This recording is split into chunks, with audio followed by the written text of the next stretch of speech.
First mentions about economic sanctions come from the year 432 BCE, when Pericles, Athenian politician and reformer of Athenian democracy, issued a Megarian decree, which cut off Megarian merchants from harbors and markets in Athens and in the whole maritime union area. The reasons for cutting off Megara from trade, mainly grain supply, are unclear. Some of the sources say that Pericles wanted to punish Megara for supporting Corinth in the war against Athens. Other sources say that the main reason was the abduction of 3 women from the house of Pericles' wife, Aspasia, by the Megarians. Yet another source says that it was a punishment for the Megarians holding refugee slaves. Sanctions that Pericles used, instead of preventing the conflict, turned out to be a broad conflict tinderbox and led to the Peloponnesian War. In the coming years, there were rulers who acknowledged that closing domestic markets or borders for foreign trade can be as effective as open warfare, but sanctions were used rarely. And what is the use of sanctions in modern times? At present time, economic sanctions are used for different goals by the United Nations Security Council. If some country breaks international law, the UN Security Council can pass a resolution to impose economic sanctions on this country. The European Union also imposes sanctions that are carried out by the EU countries. In the US, sanctions are imposed by the Office of Foreign Assets Control. Many other countries have their own sanction systems. In the modern world, international sanctions, political and economic, have become the only universally accepted form of applying pressure on countries in order to force them to obey the international law. Economic sanctions are when the state, group of countries, or organization uses their economic potential against another state. This kind of action may be a reaction to, as we can read on the EU Council's page, terrorism, nuclear proliferation activities, human rights violations, annexation of foreign territory, or deliberate destabilization of a sovereign country. Sanctions are a form of punishment for breaking a particular rule or norm, or a form of preventing a given state in which the sanctions are aimed at from breaking the rules, achieving its goals, or profiting from their actions. Economic sanctions have countrywide outreach and include a general ban for any dealings with the sanctioned country government, citizens, and organizational units that are in the country's territory. Sanctions can also be directed at particular subjects and particular branches of state business activity.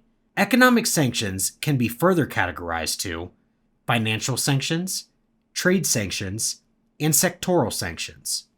Financial sanctions include monetary restrictions, currency transport ban, funds or assets blockade, prohibition on providing funds to the particular subject, and insurance activity restrictions. Some examples are insurance companies can't pay insurance money to the member of a terrorist group. Syrian central bank assets in EU countries are blocked. Belarusian government agencies are banned from bank and investment guarantees. Iran ties to the global financial system are restricted, and lately, some of Russia's banks are banned from the SWIFT international payment systems. Trade sanctions are usually used to hinder weapon, crude oil, high-tech, and strategic commodities exports. Their goal is to deprive the sanctioned country of goods that have an important role for the state to operate properly. Trade sanctions can take the form of tariffs, fees for trading, embargoes, ban on trade, or quotas, restrictions on trade.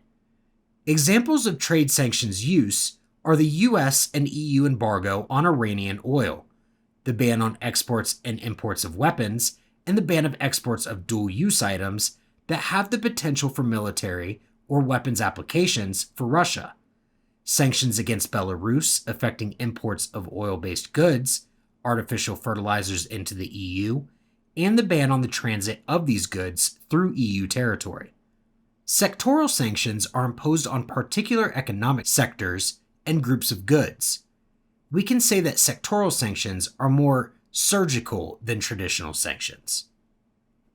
As Tim White from AML RightSource describes it, sectoral sanctions were developed to respond, short of going to war, to Russia's aggression against Ukraine. Editor's note in 2014. The dilemma of the Russian-Ukrainian situation was that the traditional remedy of applying broad economic sanctions against an economy as large as Russia's, the eighth largest in the world, following the global financial crisis of 2008, could have undone the previous 6 years of economic recovery and triggered another global recession. The solution was to apply very limited sanctions that targeted certain Russian economic sectors: energy, financial, defense, and the Deepwater Arctic oil project. These sectoral sanctions were not all-inclusive. They only applied to transactions involving new or renewed debt or equity financing, loans, issuance of stocks or bonds, etc.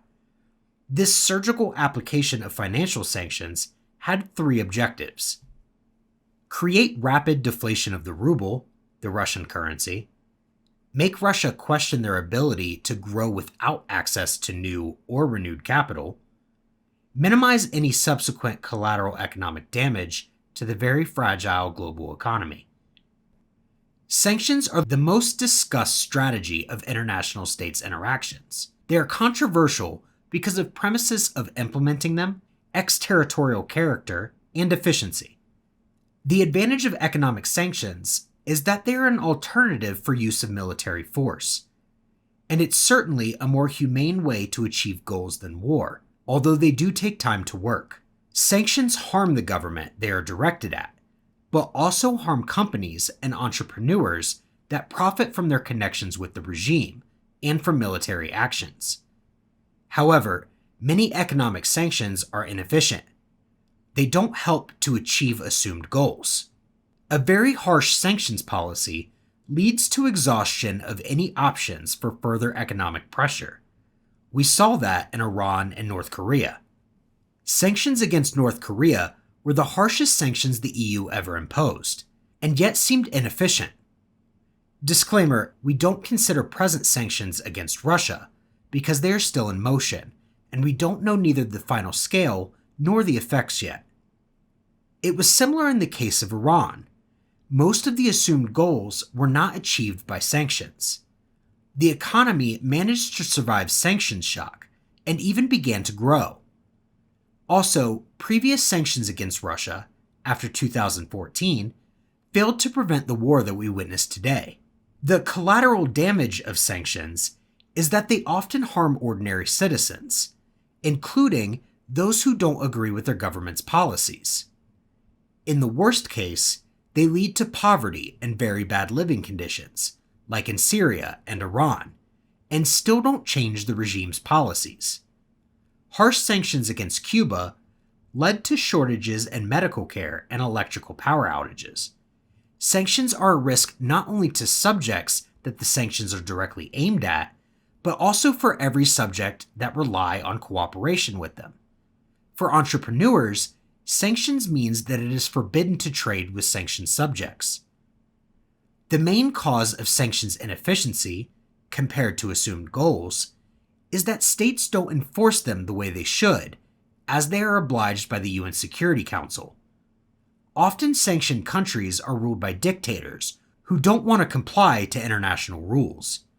They, and their associates, use loopholes in sanctions systems and use more and more innovative ways to bypass and evade sanctions. For example, by using passports from different countries to start a business or open an account abroad. To sum up, sanctions signalize that a given country's policies are undesired and unacceptable by the international community. These policies disturb peace and international order, so they are punished. Sanctions influence the sanctioned economy in indirect ways and take time to work. Many examples show that sometimes sanctions work, but there are also examples of sanctions that didn't work like they should, i.e., didn't achieve assumed goals. Despite limited efficiency, it's very hard to find other instruments of international politics, a part of military action, that would be more effective as an answer to terrorism or annexation of another state's territory, as sanctions. So maybe that's all we have if we don't want to start or join a war. Please visit EconClips.com. Thank you for all your support to our channel. If you enjoyed this video, please give it a thumbs up and share it with your friends. We encourage you to subscribe to our channel and like our Facebook page. You can find the links in the video description below.